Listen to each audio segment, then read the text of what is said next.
in. I look way more put together than I feel right now. This is one thing that I really do love about the curly girl method, that as long as I wash my hair and scrunch it, it tends to look okay.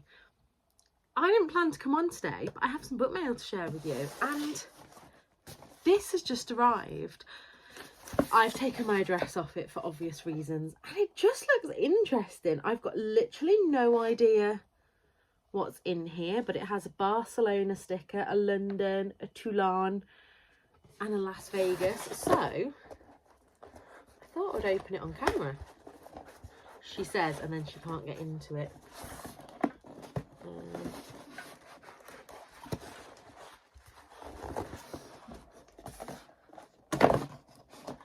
Bear with me.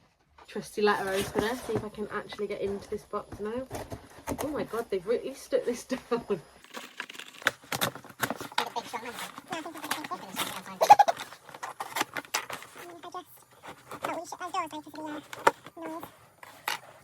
Ooh, hello. It's got a little macaron. And I've got mojito flavour non-alcoholic cocktail.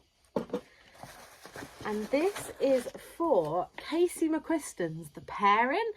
Now, I don't remember requesting this one, but maybe I did. And this is out on the 6th of August with Pan Macmillan. I am going to put it out there. I haven't read any Casey McQuiston yet. I've got Red, White and Royal Blue and One Last Stop, but I haven't read them. So thank you very much, Pan Macmillan. No, do you know what? I think I did request this one. Yes. So it says, two bisexual exes, Theo and Kit, accidentally booked the same European food and wine tour and challenge each other to a hookup competition to prove they're over each other. But sometimes the taste of everything only makes you crave what you can't have. I wish I'd have caught Tom's face on camera then. But yes. Oh, lovely. So I'm going to enjoy my non-alcoholic mojito. I'm definitely going to enjoy my macaron. So thank you, Pan Macmillan, for that. So I'll put that one away till July to read, if I can stop myself picking it up earlier. I have another 2 books for book tours, and then just one that was sent to me again by Book Break, and that was The Price of Life by Jenny Kleeman, In Search of What We're Worth and Who Decides. I think this is going to be a really interesting read. I'm hopefully going to be starting that one possibly the end of this week, maybe early next week, depending on what else I finish. And then 2 that I am on blog tours first. The first one is The Ride of Her Life by Jenifer Dugan. I think that's how you say it. And it just says she'll need to get off her high horse in order to have the ride of her life. An irresistible, enemies to lovers, grumpy sunshine, queer rom-com. And I am on the tour for that in June. So you will see it around then. And then in the end of this month, I believe that I am on the tour for Can't Spell Treason Without T. I didn't know this was sapphic when I requested it. So imagine my surprise when I picked up the information sheet that came with it, and it said a heartwarming sapphic journey. I was like, what? And you may have spotted when I opened it in last week's vlog that the dedication says, for anyone who really needs a cup of tea and a nice book, take a break, you earned it.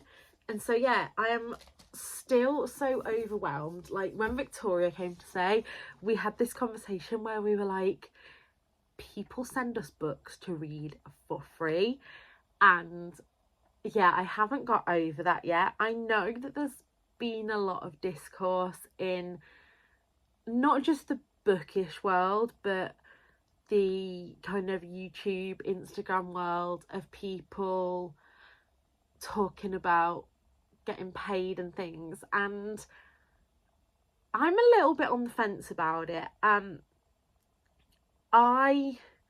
There are certain brands that I would work with in exchange for products, because especially if they're brands that I fully believe in. But also it depends what they want from me. I For me personally, if it's a book that I want to read and it's a book that I will get a physical copy in exchange for a tour. I don't do tours in exchange for digital copies. That's just something that I don't do. But I will do a tour. I will read digital arcs on NetGalley, but only when there's kind of no expectation that I will post them on my channel. I always do. I always talk about books when I finish them. But there's no expectation to promote them. I did do some tours before with a tour provider. I'm not going to say which one it was, but they weren't happy with anything less than a 3-star review. So I don't do tours with them anymore, because at the end of the day, I try to pick books. So I won't for a tour pick a book that's completely out of my comfort zone, because I don't think that's fair personally to pick a book that I'm not sure on. I try and pick books that are my type on paper. And yeah, I will come back later, I promise this time. I know I said this last time, and talk to you through the books I finished. I am just on the cusp of finishing a couple of books, so I'm not feeling great today. I only had 6.5 hours sleep, which for me, that's like going a night without sleep. I need a good solid 9 to 10 hours to function. And after today, I've got 5 days on the bounce at work, which isn't ideal, but we manage. So I'm going to go and get myself a nice hot drink and go and sit and read for a bit. It is Monday the 13th of May, and this is no longer going to be a weekly vlog. I have decided going forward that I am going to bring back my reading wrap-ups each month, because I do like sitting and talking about, it's going to be a book balance again. So I'm not going to do the numbers at the bottom of the screen, because that was just way too stressful. That just made my little brain ache. So what I'm going to do, it's going to be a, here's all the books in, here's all the books I've read, and here's what my TBR stands at now. So yeah, that's gonna start again. I will do a May book balance as my first one, kind of the beginning of June. And yeah, I am gonna aim to have a video up every weekend, but I'm not gonna promise it. And these vlogs, I will just keep talking to the camera until I've got kind of 20 plus minutes. And then if I'm doing anything exciting, like if I was doing it this style now, last week's Skegness vlog, Skegness would have been a separate vlog. But yeah, I feel a little bit like I am floating on a cloud right now. I can't go into too much details, but on the Thursday last week, I travelled down to London to film for a TV quiz show, and I talked about you guys on this show, and I was saying how wonderful the BookTube community was, and I just, like, I'm getting a little bit emotional thinking about it, because I have been having a really rough time behind the scenes with my anxiety, and actually I wasn't sure that I'd be able to do this. Like, I got a train to London on my own. I navigated the toilet situation, which I was really worried about. I didn't actually have that many nervous poos on the day. I had the night before, but from when I got to the studio to when I got back home, I didn't have any nervous poos. Too much information, but there we go. And I still don't feel like it happened. So it won't be on TV. It could be up to another 18 months. I will let you know when it's going to be on so that you guys can watch it. And I'm kind of thinking about doing a live stream of me watching myself on telly. And okay, this is going to sound really, really silly. So when I was at school, I knew that I wasn't ever going to be the prettiest, and I drove myself inside out trying to be the thinnest, and it never worked.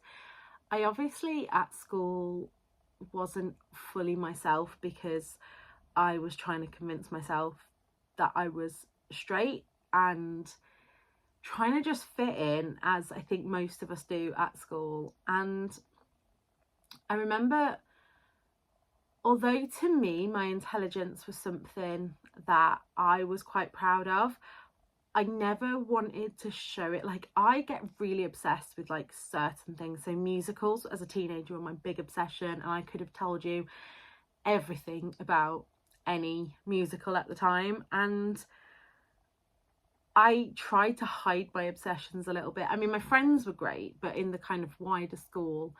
And we had mixed year forms. So in my form, I was selected. We were doing The Weakest Link one Christmas, and all the forms had to send a representative, and it was me. And I got voted out, and it was all in good humour because two of the guys that were on representing other forms were really good friends of mine. And then I remember walking back to my form room, and one of the people younger than me in my form hitting me over the head with a pencil case and calling me thick. And yeah, I kind of have spent the time since school just trying to fit in. I'm not doing that anymore. I had the absolute best day of my life. Like, I met some really great people. So I've wanted to apply for quiz shows for absolute years.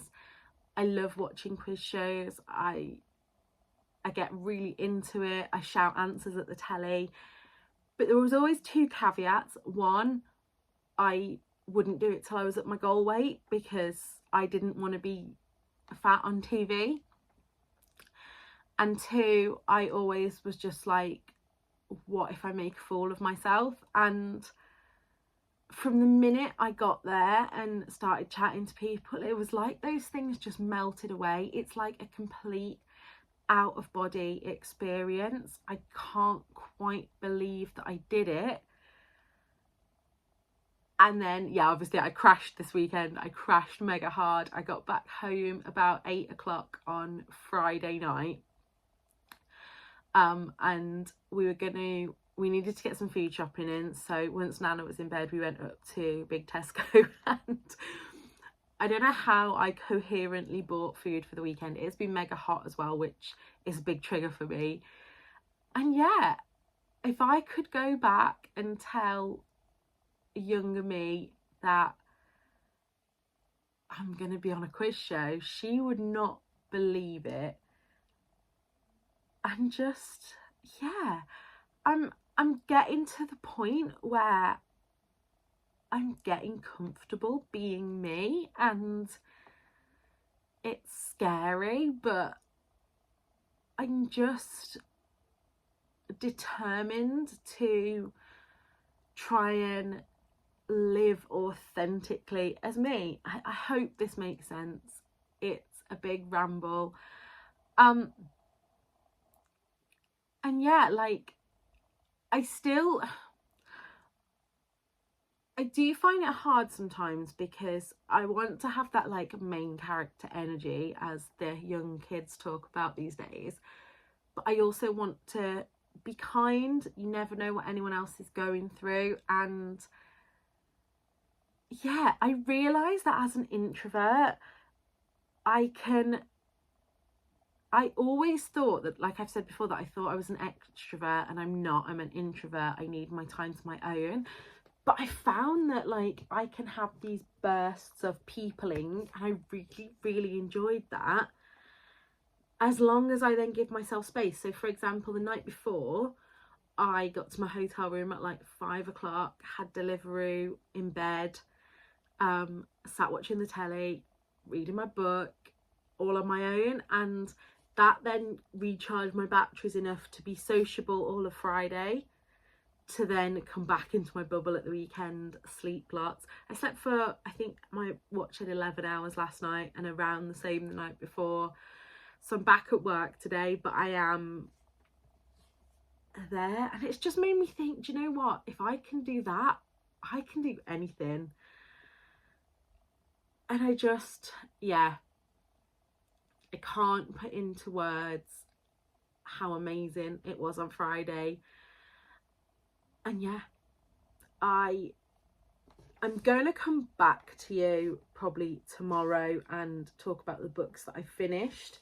I'm not going to talk about the May ones, I'm just going to talk about the April ones, because like I say, the May ones will be in a May wrap up. But I have been reading Speak Your Truth by Fearne Cotton, and there was these 2 quotes that just really, really made me think of what I did this week and things that I need to remember. So the first one said, "Who took the wild out of me, and which bits do I want to bring back to life?" And I would love to get back into amateur dramatics. I've said before, I'm an okay singer, can't dance to save my life. I think it's to do with my coordination, but I really enjoyed it. And being in a TV studio really brought back that thought of like when the lights go up on a stage and you just get into it, and I want to do that again. Obviously not at the moment when I have Nana to look after and things, and my job at the moment wouldn't really fit around that, but going forward in the future, that's maybe one thing that I can keep an eye out for, it like a job that fits better with things like that. And also it said maybe there are parts of my younger self that, if unearthed, would serve me well in adulthood. And yeah, I need to go back to being that carefree girl that I was before society told me that I needed to be more ladylike, that I needed to... I think one of the... So one of the big things with my menopause, and that I am a sweaty person, and I was always told it's not ladylike, it's this. So I would avoid doing anything that made me sweat. So I would avoid like dancing at a party, because oh my god, if I got sweaty and hot and red faced, like what would other people think of me? Well, no more. I am gonna just keep showing up, being me, being who I am. And yeah, I need to go and get ready for work now, but I will be back tomorrow to talk you through the books that I finished, and then hopefully I will wrap up this vlog and you'll get a video on Saturday. Good afternoon. It is Thursday the 16th of May now, or the 15th, something like that. I think it's the 15th, and my hair is way overdue a wash. But if you saw, actually if you're seeing this, you will have seen the last clip. I'm still on a bit of a come down from last week, and just trying to take it gentle, trying to still work, trying to do housework, all the while just... I'm out of the kind of flare that I was in at the weekend, but if I try and run before I can walk, I know I'll be back in it. So I wanted to come and do what I've been promising you I will do for the past God knows how many clips now, but just talk about a couple of books that I finished in... what month are we in now? May, in April. I've only got 3 to talk to you about, because I'm only talking about the ones that I actually enjoyed. And these are the physical ones that I've just got stacked here. I think April was a bit of an up and down month for me. But the first one that I read and really enjoyed was Killjoy by Jo Cheetham. This is the everyday people who took on a media empire and won. Now, if you'd have asked me at the beginning of reading this, 2 things. If I was a feminist, I would have said yes. And what I thought of page 3, I would have said, I don't really know. And yet, this just was a really good way of finding out kind of what the issues were, and how it was framed by the media as these people being anti-choice when actually they weren't, how they supported the models. But it's a little bit like... I don't think I was making videos at the time, but a few years ago I went to see a documentary about Miss England pageants and things like that, and they were trying to put a positive spin on it and say that it wasn't kind of sexist in any way, that it was all about empowering women. But I just couldn't get over the, well, why do you have a swimsuit round then? Like, if it's not about looks. And they tried to talk about all the charity work they do, and my counter argument was yes, but brownies, guides, rainbows, scouts, they all do charity work as well. St John's ambulance volunteers, but you're not picking someone to win because of their charity work. And also they were really proud of this size 16 model that they'd had in it, but she was about 5'10" tall. So yes, although she was on paper a size 16, she still conformed to the beauty standards of the day. So yeah, this was really good. I listened along using BorrowBox from my library and highly recommend. This really gave me that drive. I do want to be more vocal with my activism. I don't feel like I'm doing enough, but also at the same time I have to realise my limitations as well. But this just really showed me what a few voices getting together can achieve, and I really enjoyed that. I also read and listened along via NetGalley, thanks to the publishers. I was on a blog tour for this, and this is Homebody by Theo Parrish, and I love this. This is, I would say, if you enjoyed Heartstopper, you will love this. It has a beautiful art style, and this is just about the author's, I hate the word journey, but about the author's kind of, I'm gonna have to say journey because I can't think of any other word now that I've said that, to find themselves and to kind of feel at home in their body. And I think that every single person could take away from this. I definitely think that this should be given to anyone growing up. This is not, like I say, this is just one person's story, but actually I took a lot from this, and I think that everybody could take something from this. Absolute 5-star. And the audiobook is only about an hour long, but with the music and everything, it really was a great experience to sit and listen. And so, can I say I recommend that again? Because I really do. And then one book that I enjoyed but I was on the fence about, and that is Sophie Kinsella's The Burnout. I bought this in a charity shop when the day of my granddad's funeral, and yeah, it served its purpose. I really did at times relate to the main character. I like the tagline of she can do anything, just not everything. It wasn't as diet culture-y as previous Sophie Kinsellas have been, but it wasn't perfect. So I think I gave it a 3.5 star. I didn't enjoy the romance in this. I don't think it needed to be there. It could have just been a story about a woman discovering herself. One thing that I did really like about this, the hotel that they're staying in kind of brought to mind Fawlty Towers. There was a lot of that kind of British slapstick comedy, and yeah, there were some great scenes there, but like I say, don't think it needed the romance. And yeah, enjoyed it, but not enough to kind of hype train it, and so that one will be leaving my collection. I'm also going to get rid of the Killjoy arc, I think, and replace that at some point with a finished copy, but Homebody will be staying in my collection. I'm also currently reading Can't Spell Treason Without T, and I am loving this. Like, it was, I'm sure it was either blurb, I don't think it's in the blurb, it said somewhere for fans of not Bookshops and Bone Dust, that's the prequel, Legends and Lattes, which I couldn't get into that one for some reason, but this is just beautiful. And I don't know if the author did this on purpose. Rebecca Thorne has probably like talked about this everywhere and I've just missed it, but one of our main characters, I think it's Cant, that's how I'm saying it in my head, might be completely wrong, is a mage, and when she uses her magic, she's then like drained and pale, and it's just hitting me like, if I could think of my like good days with my chronic illness is the days that I use a lot of the magic and then I have to like restore it, maybe that'll be a cuter way of looking at my down days. I don't know, but yeah, I'm just loving it so far. I'm about halfway through now, and I am really trying to get my currently reads finished because for Pride Month, which starts on the 1st of June, if you don't know, I am joining in with Prideopoly, which is run by Bookasaurus Bex and Bernie's Book Corner on Instagram.